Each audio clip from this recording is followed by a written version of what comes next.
Bonjour et bienvenue sur Comment transformer sa vie. Aujourd'hui, j'ai envie de vous parler du livre de Spencer Johnson qui a piqué mon fromage. Alors c'est un livre que j'ai lu il y a quelques temps déjà, ça fait au moins 5-6 ans. Dans ma quête de développement personnel et en fin de compte ce livre est quand même assez intéressant parce qu'il parle de comment s'adapter au changement et donc en fin de compte au changement en général, c'est au travail, en famille et ou en amour. Ça a été quand même numéro 1 et best-seller des ventes aux États-Unis et ça a été traduit dans quand même 26 langues. Beaucoup de sociétés l'ont utilisé pour ses employés en prenant de le lire et tout simplement en utilisant la méthode et tout simplement pour faire comprendre en fin de compte que la vie dans ce livre, c'est quand même il parle de souris qui sont dans un labyrinthe et dans le pitch du livre, on dit la vie est un labyrinthe. Et ce serait tellement plus simple si nous en avions la carte. Il suffisait de suivre le train-train quotidien, mais non, tout bouge, tout évolue, en amour, en famille, en travail et en société. Alors, adaptons-nous. Et le problème, c'est qu'on est trop sujet à l'adaptation. On a du mal à se projeter ou à pouvoir s'adapter quand il y a des changements. Voilà, c'est une parabole décapante pour découvrir que tout vient à point qui s'est changé. Alors, en fin de compte, ce livre se lit super rapidement. Moi, j'ai bien aimé la parabole des souris là, qui sont dans ce labyrinthe. Alors,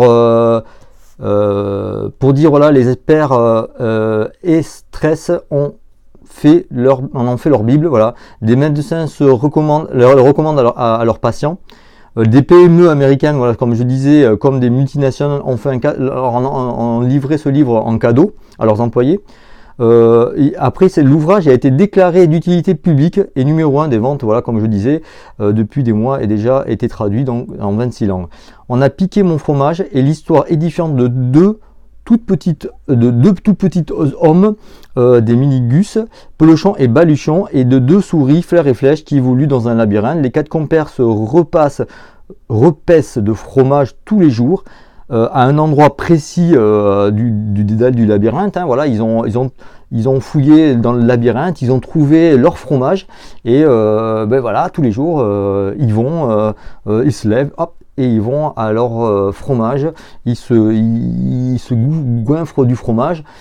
Donc c'est un fromage qui pour eux ne pense pas que un jour il va disparaître, quoi.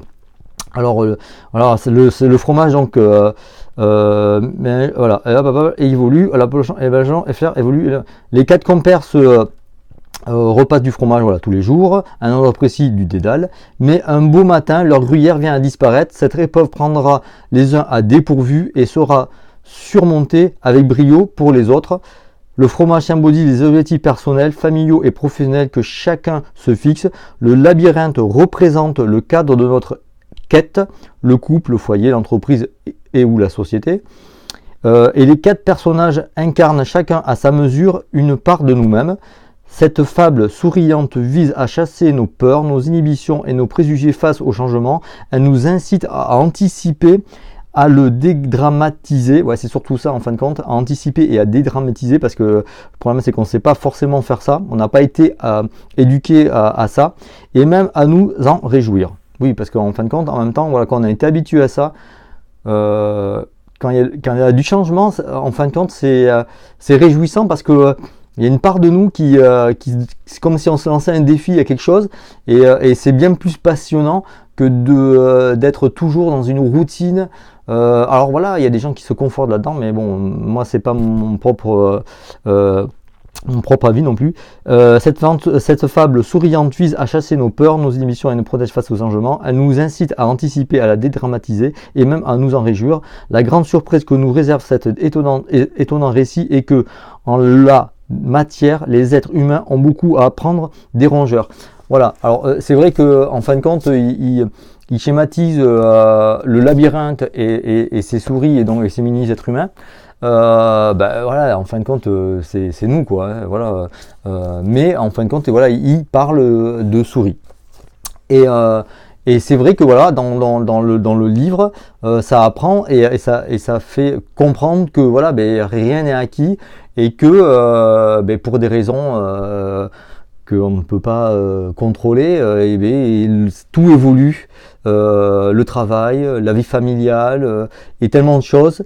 Et c'est vrai que voilà, il faut se remettre on va dire en question et savoir dédramatiser pour avancer, aller au-delà de ça. Et c'est vrai que moi, en partie, j'étais comme ça avant.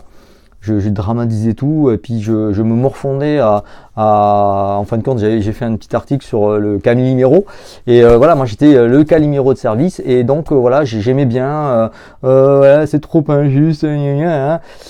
Mais non, voilà, la vie, elle est faite pour tout le monde, elle est pareille en fin de compte, rien n'est égal.